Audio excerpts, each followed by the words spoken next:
Voici l'actualité des États-Unis. Le lundi 15 septembre 2025, la Cour d'appel du circuit de Columbia a bloqué la tentative du président Donald Trump de révoquer Lisa Cook de son poste de gouverneur de la Réserve fédérale.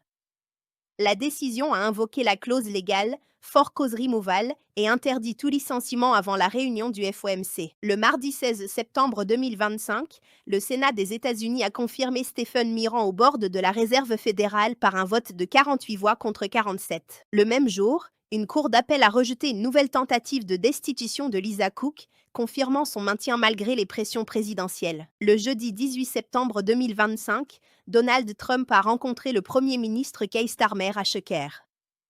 Les discussions ont porté sur les affaires étrangères, les investissements et la signature du Tech Prosperity Deal d'une valeur de 31 milliards de livres, ciblant l'intelligence artificielle, l'énergie nucléaire civile et l'informatique quantique. Le jeudi 18 septembre 2025, des rapports ont confirmé que les agriculteurs américains faisaient face à une forte pression économique.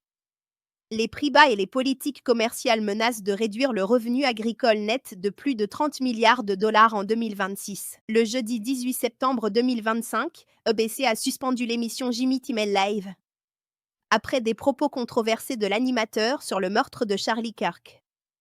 La suspension a déclenché un conflit national sur la censure et la liberté d'expression. Le vendredi 19 septembre 2025, le président Donald J. Trump a signé une proclamation présidentielle sur l'immigration et le travail qualifié. Cette mesure concerne directement le programme de visa H-1B, utilisé chaque année par des dizaines de milliers de travailleurs étrangers hautement qualifiés, notamment des ingénieurs, des informaticiens, des chercheurs et des médecins. Ce même jour, la proclamation a fixé des frais annuels de 100 000 dollars pour chaque visa H-1B. Elle a aussi introduit des restrictions sur l'entrée de certains travailleurs temporaires non immigrants en dehors du programme H-1B.